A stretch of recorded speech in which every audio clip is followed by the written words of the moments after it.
మార్కాపురం జిల్లాలో ఘోర ప్రమాదం జరిగింది. బస్సును కంకర లారీ ఢీకొట్టడంతో మంటలు చెలరేగి 13 మంది సజీవ దహనమయ్యారు. మార్కాపురం మండలం రాయవరం సమీపంలోని పలకల క్వారీల వద్ద ఈ ఘోర ప్రమాదం చోటు చేసుకుంది. చేమకుర్తి నుంచి మార్కాపురం వైపు కంకర లోడ్తో వస్తున్న టిప్పర్ లారీ హైదరాబాద్ నుంచి పామూరు వైపు వస్తున్న హరికృష్ణ ట్రావెల్స్ కు చెందిన బస్సును ఢీకొంది. రెండు వేగంగా ఎదురెదురుగా ఢీకొనడంతో బస్సు ముందు భాగం నుజ్జునుజ్జైంది. టిప్పర్ లారీ రోడ్డుపై అడ్డంగా పడిపోయింది.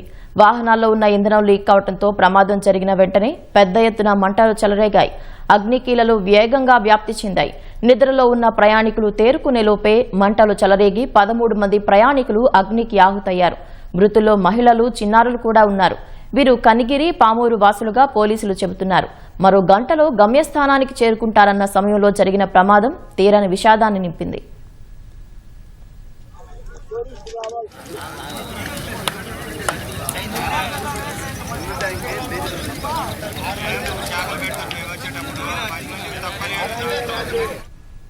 ఏసీ ట్రావెల్స్ స్లీపర్ బస్ కావడంతో ప్రయాణికులంతా నిద్రమత్తులో ఉన్నారు. మేలుకున్న వారంతా బతికిపోయారు. ఘటన జరిగిన వెంటనే బస్సులో ఉన్న ప్రయాణికుల్లో 10 మందికి దిగిపోయి ప్రాణాలు కాపాడుకున్నారు. కొందరు గాయాలతో బయటపడ్డారు. వీరిలో కొందరి పరిస్థితి విషమంగా ఉందని తెలుస్తోంది. ప్రమాద సమయంలో బస్సులో 35 మంది వరకు ప్రయాణిస్తున్నట్లు తెలుస్తోంది. మృతుల సంఖ్య పెరిగే అవకాశం ఉందని అధికారులు చెబుతున్నారు.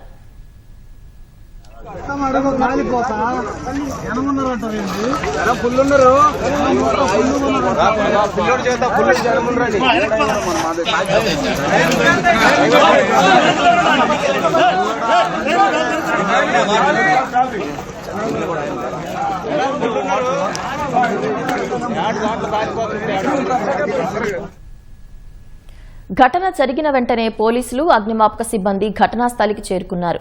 అప్పటికే బస్సు పూర్తిగా మంటల్లో దగ్ధమైంది. ప్రయాణికులు మంటల్లో చిక్కుకొని మాంసపు ముద్దల్లా మారిపోయిన దృశ్యాలు హృదయ విదారకంగా కనిపిస్తున్నాయి.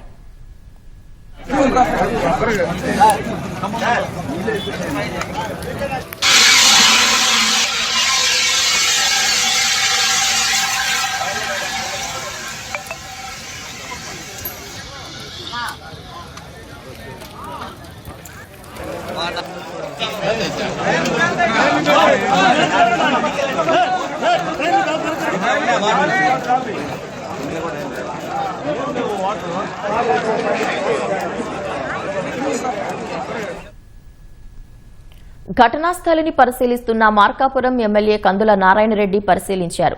మార్కాపురం ప్రభుత్వాసుపత్రికి వెళ్లారు. క్షతగాత్రులకు పరామర్శించి ధైర్యం చెప్పారు.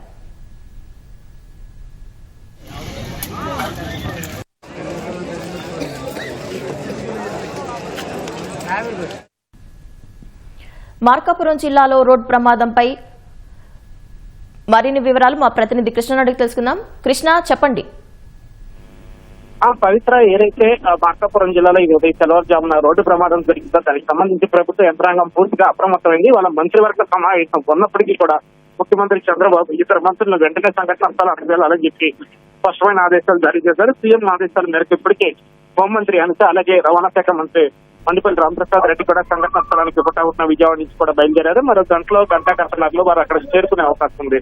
అలాగే దీనికి సంబంధించి అన్ని శాఖల సమన్వయంతో పనిచేయాలని చెప్పి సీఎం దిశానిర్దేశం చేశారు. ఇందుకు అనుగుణంగా అటు రవాణా శాఖ, ఇటు హోంశాఖ, అలాగే వైద్యారోగ్య శాఖ, R&D ఈ శాఖలన్నీ కూడా సమన్వయం చేసి ఈ ప్రమాదానికి సంబంధించిన క్షతగాత్రులకి మెరుగైన వైద్య సేవలు అందించడం కానీ, అలాగే ఈ కుటుంబ సభ్యులకు సమాచారం అందించే విషయం కానీ, అలాగే ఈ పూర్తి ఘటనకు సంబంధించిన వివరాలు సేకరించే అంశం, ట్రాఫిక్ క్లియరెన్స్, వీటన్నిటినీ కూడా ఈ 4 శాఖలు కూడా పూర్తి స్థాయిలో కోఆర్డినేట్ చేస్తున్నాయి. ముఖ్యమంత్రి చంద్రబాబు కూడా విషయం తెలిసిన వెంటనే ఆయన ఉన్నతాధికారులతో మాట్లాడారు. మొత్తం సమాచారం తెప్పించుకున్నారు. జరిగిన ఘటన ఎంతో బాధాకరం అని చెప్పి విచారం వ్యక్తం చేసిన ఆయన ప్రభుత్వ అలసత్వం ఎక్కడా లేకుండా అన్ని ప్రభుత్వ శాఖలు కూడా పూర్తి అప్రమత్తంగా ఈ సహాయక చర్యలు పాల్గొనాలని చెప్పి స్పష్టమైన ఆదేశాలు జారీ చేశారు. సీఎం ఆదేశాల మేరకు కూడా ఇద్దరు మంత్రులు అయితే స్పాట్ అనేది బయలుదేరారు.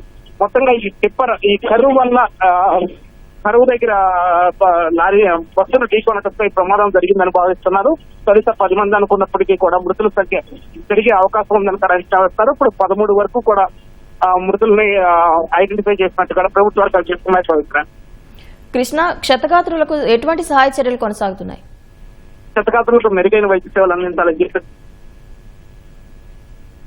చెత్తగా కొంత వారిని వివిధ ఆసుపత్రులకి అంటే వివిధ ఆసుపత్రులకి వారిని తరలించడం జరిగింది. ఎక్కడికక్కడ వైద్య బృందాలు అందుబాటులో ఉంచారు. అలాగే అంబులెన్స్ కూడా వెంటనే సిద్ధం చేసి వారికి మెరుగైన వైద్య సేవలు అందించేందుకు అవసరం అయితే ప్రైవేట్ ఆసుపత్రులకు కూడా తరలించేందుకు కూడా అన్ని ఏర్పాట్లు ప్రభుత్వ యంత్రాంగం చేసి భావిస్తారు. ధన్యవాదాలు కృష్ణ.